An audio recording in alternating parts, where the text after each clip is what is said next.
This is Sakai Gradebook training. We are just facilitated by just me today. Amanda had some things she needed to do.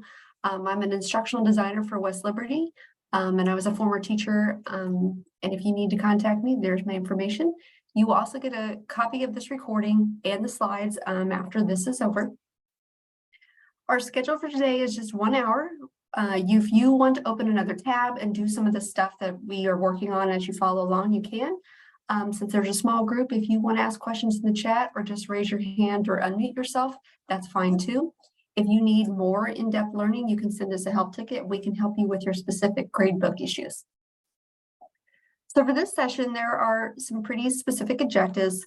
One is the benefits of using a gradebook in an LMS like Sakai. We'll identify the initial settings and the options for the gradebook once you get your gradebook set up for your course, and demonstrate how to send student scores when using the tools of assignments, discussions, and the quizzes and tests and quizzes. And we'll identify some other tools that will work with the gradebook with your content to have scores also. And then how do you grade some of these assignments and tools? So first, we're going to set up your gradebook. Oh, that's my picture. When you are setting up your gradebook, let me move this down. First, there's a reason why you would use a gradebook, because we are not mandated to use it at West Liberty, but there's a pretty clear reason why you'd want to use a digital text or digital gradebook. So your tools in your courses of assignments, discussions, and the test and quizzes tool can send the scores directly to the gradebook and calculate automatically. So it saves instructors a lot of time. And if it's in Sakai, students always have access to those grades, which is an issue when we have athletes or other students who need to keep a certain level of grades. And if they're timely, we always know what they are. And if we ever down the road have some kind of data retention or student software that alerts to low grades or identifies students who might need tutoring or something like that, it would be based on the math that's in gradebook, which is based on these scores that are put in there. So if ever a student wants to appeal a grade after course is closed, if the data is in Skyward and all the data about how many assignments they turned in, what was their scores, what was their work, that data can be used to defend a grade. So we do have some instances where students appeal a grade for GPA or for graduation purposes. So it's very helpful if that information is in our LMS, because we keep the data long-term rather than on an Excel sheet saved on someone's account or it's on a paper somewhere. So it's very helpful. So when you go to the gradebook tool, and it should be standard in all your Sakai courses when you have the standard template, sometimes it may be named grades instead of gradebook. When you go into that tool and across the top, there'll be a tab called settings. This is where you're going to deal with the initial 5 things you see here on the screen. So these settings here are kind of the basis of how your gradebook is set up. The most common entry is points rather than percentages, and that helps because there's some math going on in the background that I'll talk about here in a little bit. And most of your assignments and your discussions and all the things that you're using, you're used to giving points, a certain amount out of a certain amount. And so that's kind of the most common one. So that's in the grade entry item there. Then there's another set called release rules. So you typically want a gradebook to show students grades because that's how they know how they're doing. And there's an option of whether you want them to see certain forms of the grades. So typically, we have points, but we also can have a letter grade factored in the end or a percentage of that grade. So in this case, it might show that a student has an 88%, which could be a B+. Although at West Liberty, we don't have pluses or minuses. So it's just if they had anything in the 80 realm, it would just be a B. And you can set the statistics, which is totally instructor preference. If you want to display that item of what was the average score, how many students turned in stuff, what was kind of that data for that specific item, so for the student to see kind of where they fell in the spectrum there, but that's totally an instructor preference. Then we get to weights and categories. So there are three options that you can set up, and they have pros and cons. So if you do the no categories, all the items in your gradebook will just be in one long list together, and you can move them around in different orders, but there's really no separation of any of them. If you do categories only, you can put things together and group them with your quizzes in one section, and they'll have a different colored bar across the top, or discussions or assignments or projects or whatever. And you don't have to give them weights of the grade. They're just structured in the gradebook to be a little more organized. Then if you get weights and categories, you can put all those things in the separate groups and then give them percentage of the overall grade. And one of the most common help tickets that we get is that the instructor has weights, but the weight may not equal 100%. So all of these in a category have to have equal to 100% for those grades to factor correctly. And every category must have at least one item in that category. So if you have a bunch of assignments, a bunch of discussions, a bunch of quizzes, an exam, but you didn't put an exam in that category, the overall grade won't factor correctly. There has to be at least one exam in that exam category. And if you do have categories, or you have categories in weighting, you have to have all the items in the gradebook in a category. So if you have, assignments and discussions, but you have one assignment out here that isn't categorized, it won't factor into the overall grade. And that's another common help ticket we get, is that instructors say not everything's calculating, and it's because it's not in the bucket to be calculated. So that's a one key step here if you choose the categories or the categories and weighting options. When you get into how the gradebook looks, you can also customize some things as an instructor. So the default view is to go horizontal, and you would just have all your assignments from left to right. You can shift those if you wanted to. And so if you wanted the most newest assignment to be up closer, which is what you would see when you log in, so you wouldn't have to scroll to put the scores in later, you can.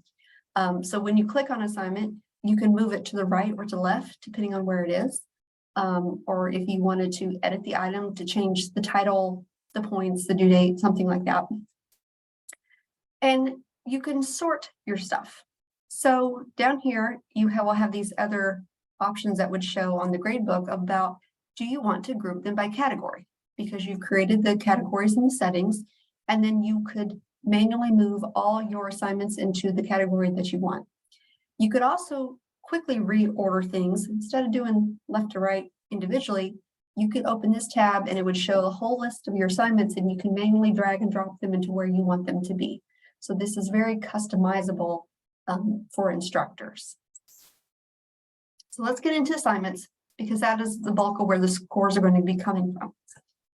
When you create an assignment in the assignment tool, you have to choose what kind of scoring it's going to be.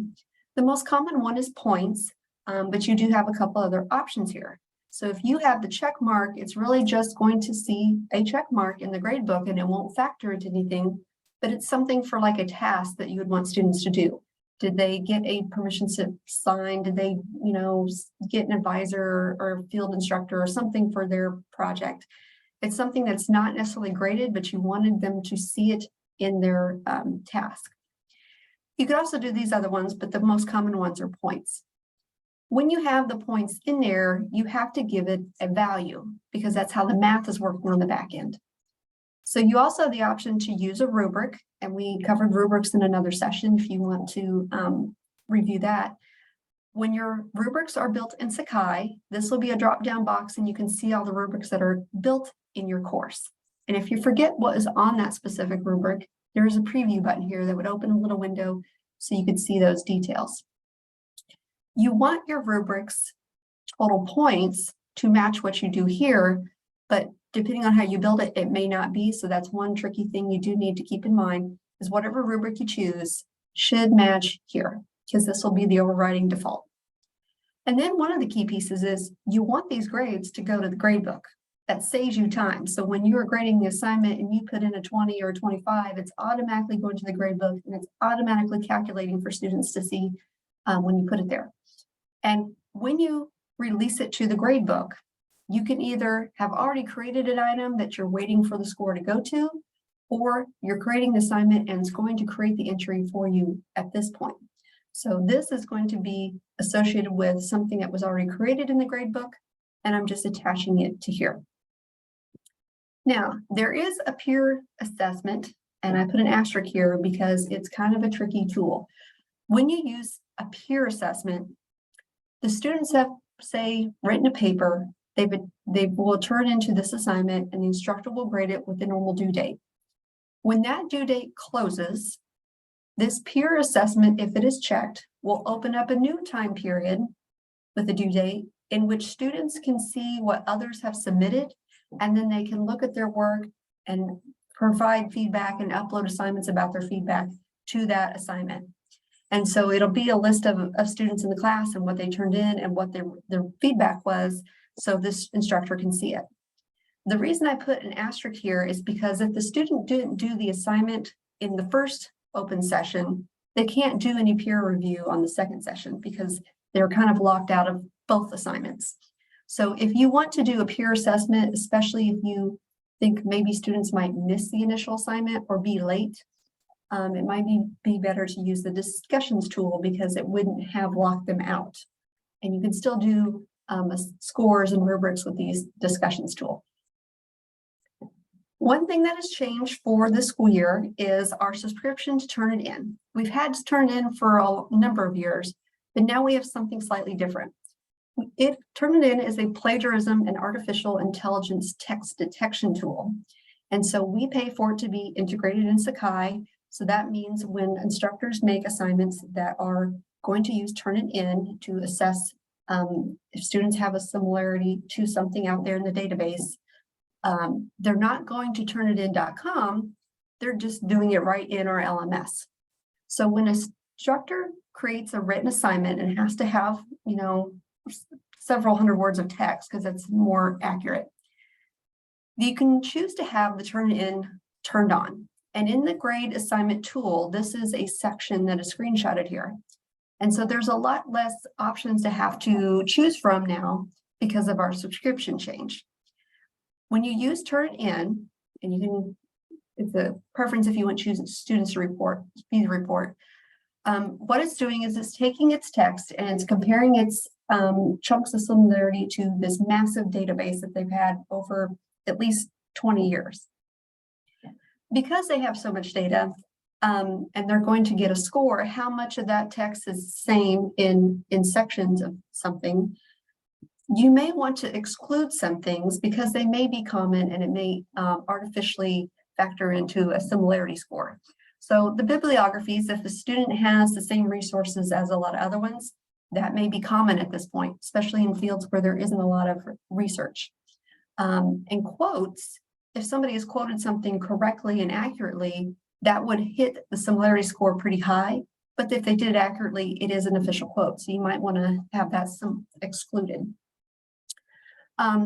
Similarity reports you can have immediately, which is great for the instructors. You're going to get a score on how much of that text the student turned in matches something out there.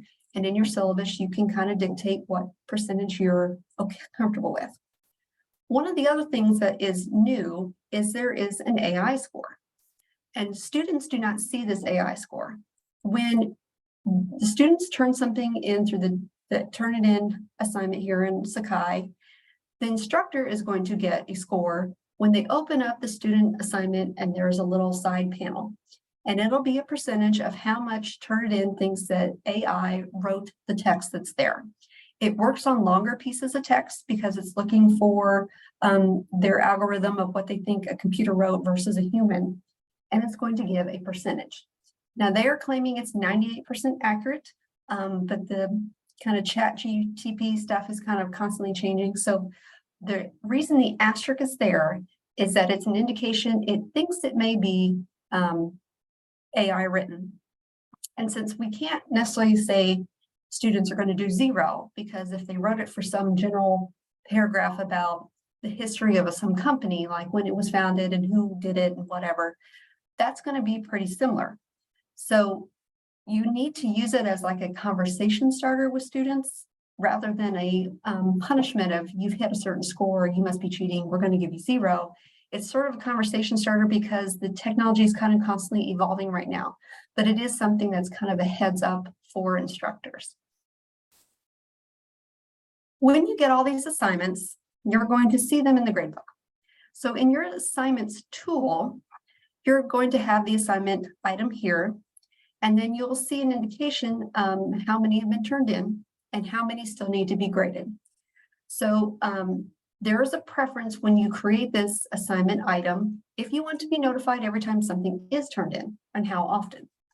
So here is an example of one of the options. And the default is to not be notified every time somebody turns something in, because if you have a lot of students or multiple courses, that could flood your inbox pretty quickly. If it is something that is a pretty big project or you're on a time crunch at the end of the term, you may want to have that notification so you can get ahead of your grading and not wait to the very end, but this is totally an instructor preference. So when everything in the assignment tool that has an underline and is bold is a clickable item. So you can sort these, you can open these, and this is how you get to the assignments to actually grade those student submissions. When you get to the submissions, you're going to have a list of students, and this indicator means there is a file attached. It'll tell you the timestamp of when they turned it in, and there is an indication that when you set the due date in your assignment item, if they submitted it after that time, there will be an indication here. Now this will be showing you if you have graded it or not. So these items have been graded and returned because there are grades here, and it has been released to the student. So those grades are visible in the gradebook for the student. And then if a student didn't turn in anything, there is an indication here that they have not even opened the item. They opened the item, they did do the pledge, but they didn't attach anything or submit it. So there is an indication here for you. And even though the names are crossed out because this is real student data, each name is also underlined, and you can click it to open their assignment and to enter that. When you are grading, you have several options too. So you can either go back to that list and click each student in whatever order you want, or you can open up one student and then navigate with the next and previous buttons. And this is totally up to you. And it'll only do students who've actually submitted something. So you can grade before the due date if students have turned stuff in if you wanted to get ahead. So when you have an assignment, so here's an example of what the attachment was. And there was a student name here of they edited. The grade the instructor entered here matched what was possible. And then you can do custom feedback if you'd like. You could also do custom feedback on a document and attach it to the assignment, but it's totally up to you. When you grade, there is kind of a pro and con here. You could grade and start pumping out the grades for the students to see automatically, or you could grade them all at one time before you release anything to make sure you were grading fairly and objectively consistently, and then release all the scores. So there's kind of an option for instructors. And if a student was very bad and you want them to do the assignment again, you could make them resubmit their work. And so if you were waiting until the due date to grade and you held all the scores and then released them, that would also keep students who were later turning stuff in from seeing someone who got a good grade because their stuff was already returned and they copy that work because they've shared together, and then they get a better grade. So if you grade everything at one time and then release it, they kind of all get the scores at the same time. So let's move to test and quizzes tool. In this tool, and you go to a quiz item that you created, there's some settings that you want to save. So these scores go directly to the gradebook to save you some time. So in the item where it goes to settings, there'll be several accordion boxes, and this is one of the important ones.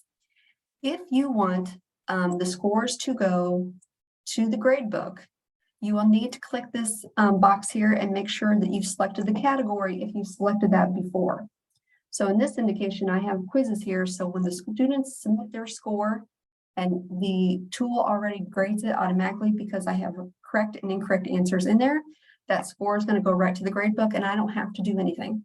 So this is sort of a set it and forget it tool for instructors. If you have your settings to be taking it one time only, that's fine, it will do that. But you can also have students take things multiple times because it's a low stakes assessment. You want them to get it until they're correct. And so when you have their highest score or their last submission score, if they, can keep taking it, but whatever their current score is what they keep, that's totally up to the instructor. So you can make sure that you have these set.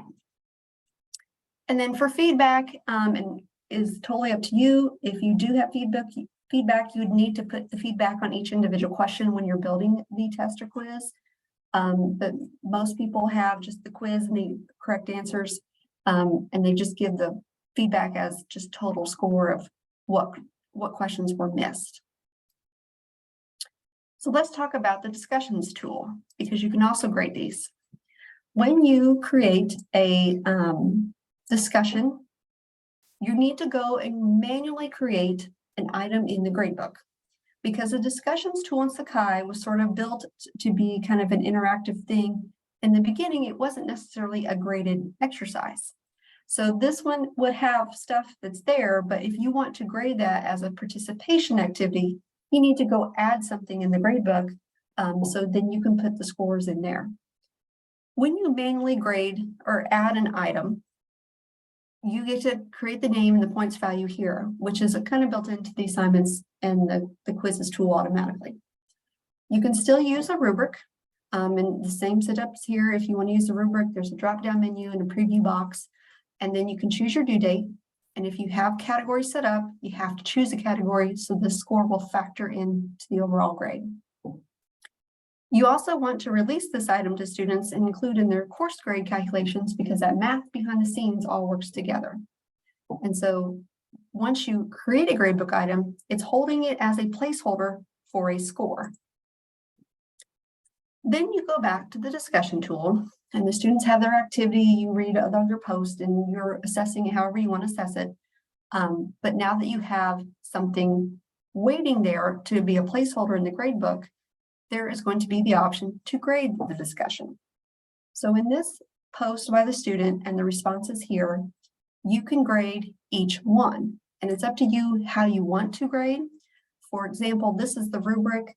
They had to do, certain posts, certain times, certain amount of responses. So when you click grade, this box will appear. There's the actual response that they had, and you can put in their score. So when you're clicking the rubrics that are built into Sakai, you hope the points match what you created here, and you can have feedback here if you want. When this score is here, because it's attached to a placeholder in the gradebook, that score goes in there automatically and factors into the overall score because you have it in a category. And when you have feedback in the gradebook tool in this entry under this forum, and here's an indicator, there's a rubric, this little icon indicates to you as the instructor that you've made a comment there. And so the students can see those comments as part of their feedback. I'm not going to play this video for you, but it is on our WOU PD webpage, and you will get a copy of these slides later if you want to watch it, about how you want to create rubrics or use other people's rubrics, especially if your department shares them. It's a short video on how to grab those and put those in your course. And then if you want to create your own, this video is also on our website, and you'll be included in the slide about how do you create your rubrics and what are some pros and cons, and some good practices that you can use in your own course. So now that you have these tools and you have these gradebook items, now what? Sometimes there are other items that you want to have in Sakai that aren't built in, like the assignments and quizzes tools. So this is a video that you can also see on our PD page about if you use these other tools in other websites, such as a textbook publisher quiz, or you had, a poll, or you had some other activity out there in the world in your courses that you want to assess it with points, you create a manual gradebook item, and then you just enter the points there. And there's quite a bit that you can use in Sakai. When you have all these points in Sakai, you have an option to kind of look at a grade report, which kind of shows you how students are doing. There's different ways to look at this as an instructor. So when you go to the assignments tool, there is a grade report tab, and you can see all the assignments by a student or by a gradebook entry or by highest score. So this kind of data for the instructor to kind of see how students are doing. So in this case, this was all the same student. This was all the assignments they have turned in, and these indicate that there were attachments, and these were turn-in assignments. These are the grade that the student got. This is the scale, so you kind of know how well or not well they were doing. And there was a timestamp, and it even will tell you if one was late or not. So you could see over time what you have graded for a student is missing. Do they have a lot of lates? Did they have a lot of scores? Did they have a lot of high scores? So this could be helpful for advising students, especially if they're trying to get a certain grade to pass the class for degree requirements. But it's helpful as an instructor to kind of see just a student-focused data. When you get to the end of the term and you have all these grades, you need to put the items somewhere. Now, Sakai will do a final grade if your items are all have points, they're graded, and they're in a category and weighted if that's what you set up, and it'll give you the overall score. When you have this overall score and it's factored for you, you do nothing but enter the scores. You're going to go into the WIN system, which is the West Liberty Information Network system. That data will hold the final grades for the registrar, which holds it for degree programs and transcripts. So when the faculty have their grades in Sakai, and they just have a list of the final grades, which you can export, they're going to go into the WIN system, and they're going to manually put those scores in for those students for that data purposes for transcripts. With the data in Sakai, if somebody ever questions the grades that are in the registrar or WIN system, the data was actually stored in Sakai, and we never delete a class. So we always have that data for retention purposes in case someone does come back and say they thought they should have higher grade or something like that. So that is a very easy thing. And at the end, if you have one tab open of Sakai and you have one tab open of WINS, it's very easy to put those grades in at the end and be pretty efficient at it. Another thing that's very helpful, because you have all these things in Sakai and you have due dates and such, is to make sure that they're on the calendar of the course. When you make an assignment or a discussion or quiz or whatever, there is a box in there to post to a calendar. And that means a student can open the calendar and see that there are items due. And there'll be all these different icons of what is on the calendar. Students can also create their own calendar items, and you can as well as an instructor.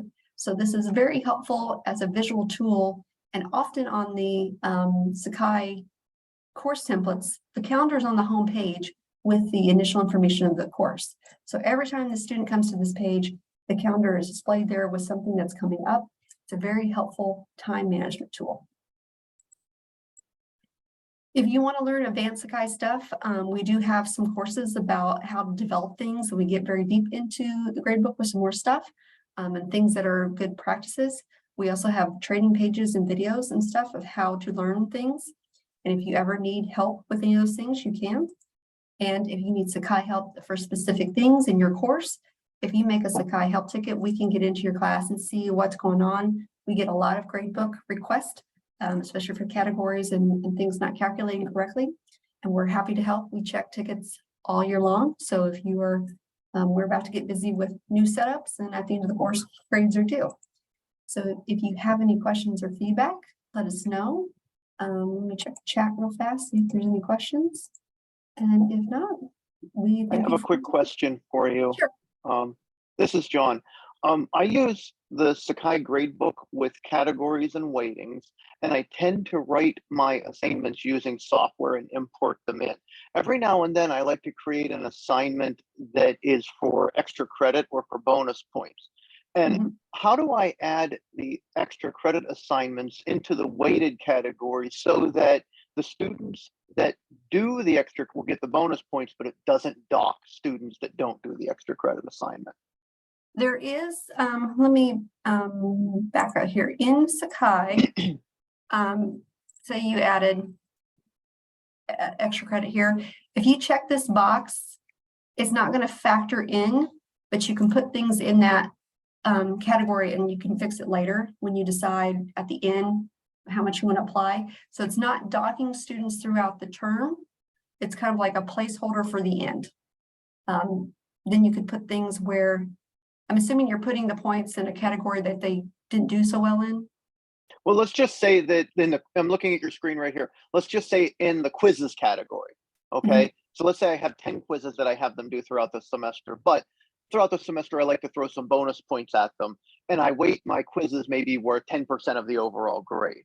So I would like them to have some opportunity to bump up their score in the quizzes category, but not necessarily bump up the score in the assignments category where I may have that worth 20%.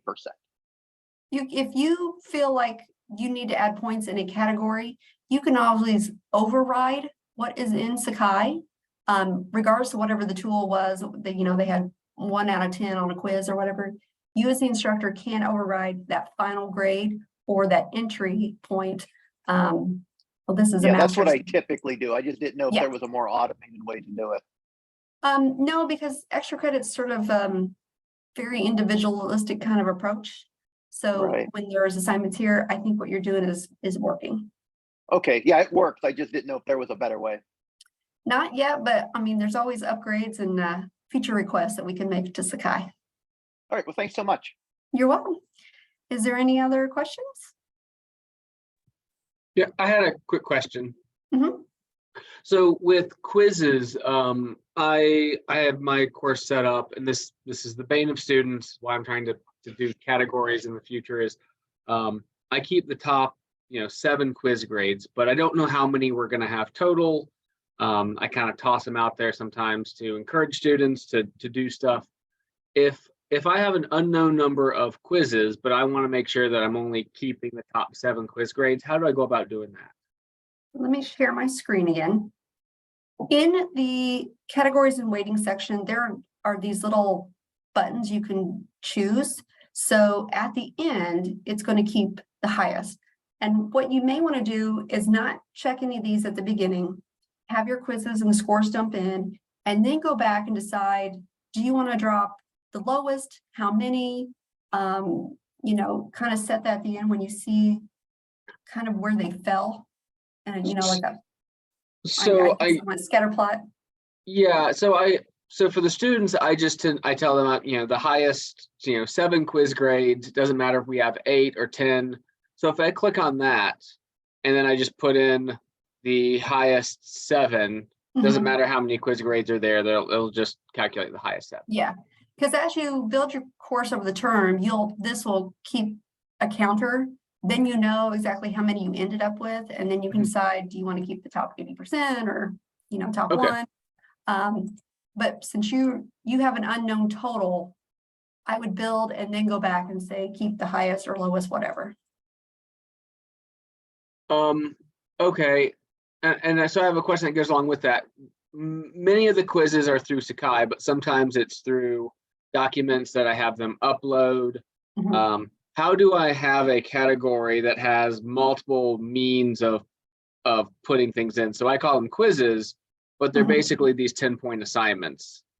So the category is just a placeholder. So when you add a gradebook item, you can choose whatever category. Okay. When you do it manually, that score is not coming from the tool in Sakai. It's just holding it there for you to manually put in a score wherever you graded it. So you could still do quizzes, even though it really wasn't coming from the quiz tool. So make sure I understand this right. So what I need to do is basically go through and on the front end, name all of the quizzes I think I'm going to have. And then every new thing that's going to be a quiz, I'm going to go into I'll add a new item and then assign it to the quiz category.